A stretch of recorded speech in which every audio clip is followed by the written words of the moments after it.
Iran Israel যুদ্ধে সবচেয়ে বেশি ভূমিকা রাখে গোয়েন্দা সংস্থা মোসাদ। যুদ্ধের কয়েকদিনে ইসরায়েলের গোয়েন্দা সংস্থা মোসাদের প্রায় 700 গুপ্তচরকে গ্রেপ্তার করতে সক্ষম হয় ইরান। গ্রেপ্তারকৃতদের মধ্যে এখন পর্যন্ত 6 জনের মৃত্যুদণ্ড কার্যকর করা হয়েছে। গত 10 দিনে মোসাদ সংশ্লিষ্টতার অভিযোগে 6 জনের মৃত্যুদণ্ড দেয় ইরান।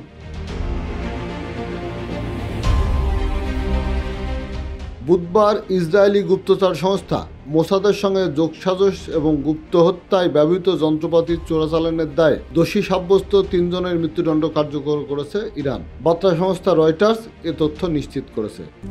RICL TMX, যুগের পর যুগ স্থাপনা থাকে মজবুত।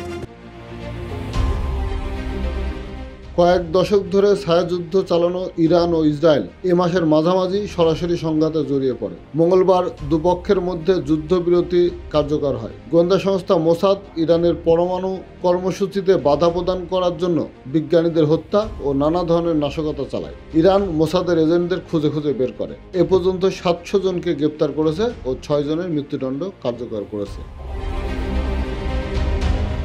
গত 13 জুন ইরানে হামলা করে ইসরায়েল। এরপর থেকে টানা 12 দিন হামলা ও পাল্টা হামলা চলে। উভয় দেশ ব্যাপক ক্ষয়ক্ষতির সম্মুখীন হয়। 12 দিন যুদ্ধ চলার পর হোয়াইট হাউসের মধ্যস্থতায় উভয় দেশ যুদ্ধবিরতিতে যায়। Two countries that have been fighting so long and so hard that they don't know what the fuck they're doing. Desk report, জয়দিন।